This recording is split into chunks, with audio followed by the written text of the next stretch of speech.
UnTitledChapter.com, and this is Ryan, fitness coach at Mansion Fitness in West Hollywood. And today he's going to teach us some basic self-defense techniques for women traveling solo. So a lot of women always say they're afraid to travel solo because they're scared of getting attacked, which is justifiable. They're scared of getting, their purse stolen or getting sexually assaulted.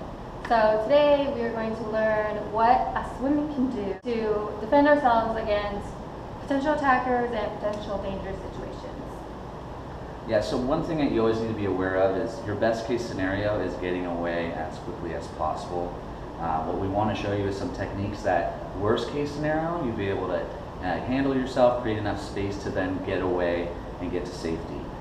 So we're going to show you a couple different scenarios based on body positioning, some of the things that you can do to keep yourself safe. So first, if somebody's coming at you in a sense of trying to choke you, right? There's very few things you can do being a smaller woman with a man attacking you. So one of the first things that you could do is, we call it the high or low ball. So you try to either gouge their eyes out with your thumbs, right? Yeah. Okay? Or you knee to the groin.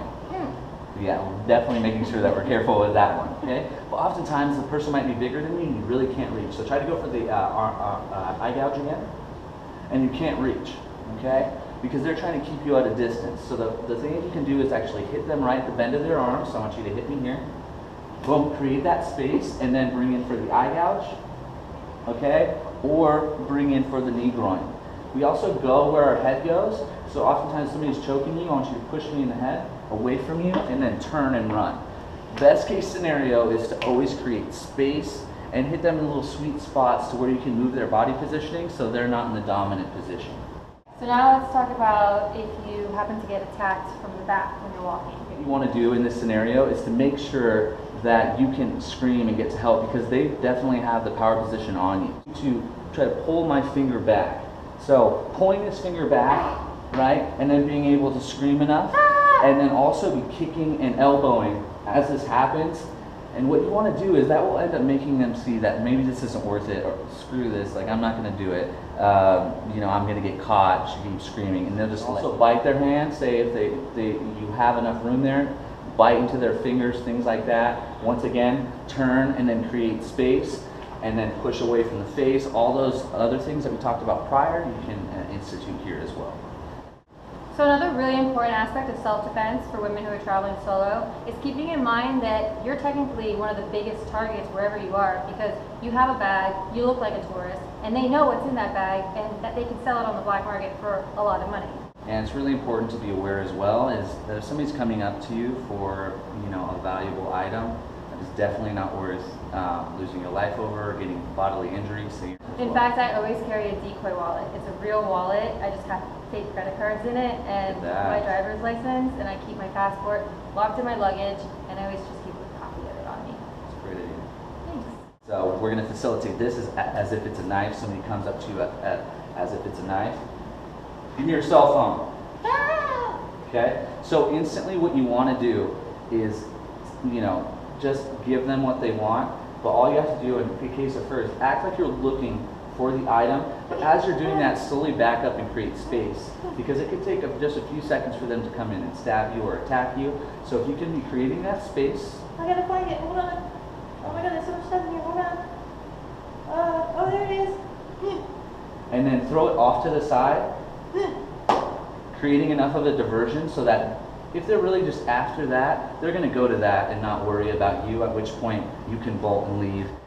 So hopefully this doesn't happen to you, but in the very unfortunate instance that it does, and you get attacked from the back and you're actually getting choked and about to get kidnapped or killed, there are a few things you can do to actually get out of that situation. I'm going to show you here. So oftentimes this is a power position. You have your carotid artery, at which point if somebody has you braced in a rear naked choke, you only have but a few seconds to really be able to get out of it before you go unconscious, and that's why people use it, because you have complete head control, right? We go where our head goes, and then also it's a power position because they can put you to sleep with it. So you have minimal seconds. So one of the things that you can do initially, and what most people do that's opposite of what you want to do, is they lean their head forward, which just exacerbates the choke. What you can really do is try to tuck your chin, get it underneath, as much as you can underneath the forearm to be able to get it away from the carotid artery, okay? Or what you can do is you can start trying to elbow from behind, boom, elbow, elbow, kick. And if you have any play in your head, you can hit back and try to hit them in the nose or in the face, at which point you can turn, push, or just turn and run. So some of these things, it's a matter of repetition and having your instinct go from like, what's happening, why is this person doing it to me, which is a natural feeling, to executing how to get out of that scenario, and it just comes through repetition. So next would be the bar scenario onto you, breaking your comfortability space, right? And then he's coming at you. The thing that you can do is by creating some space, right? And saying, no, stop, no, I'm not interested, okay? Swipe left. And letting them know, not only him, but the people around him, like, I'm not comfortable with this, I'm not interested, and doing it in a way where you're using the right type of words to, one, not necessarily hurt his ego too much, but to let people around you know that this is not an interaction that you want to be having, and also creating that space in which that you can just get out of that scenario that you don't want to be a part of.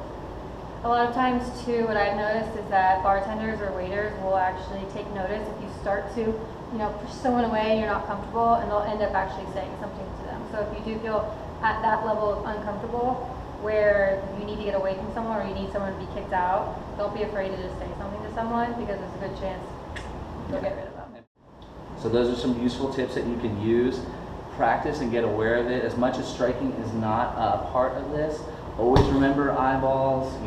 The man region, the man unit is always a safe bet to creating space. We go where our head goes, so anything where you can turn their head, get out of the way. It's all about creating space and then getting yourself, to safety, which is out of their grasp, and keeping yourself safe all the way around. Cool. Well, thank you. And there you have it. Now you can practice. Feel free to practice on someone who will let you. And as always, safe travels.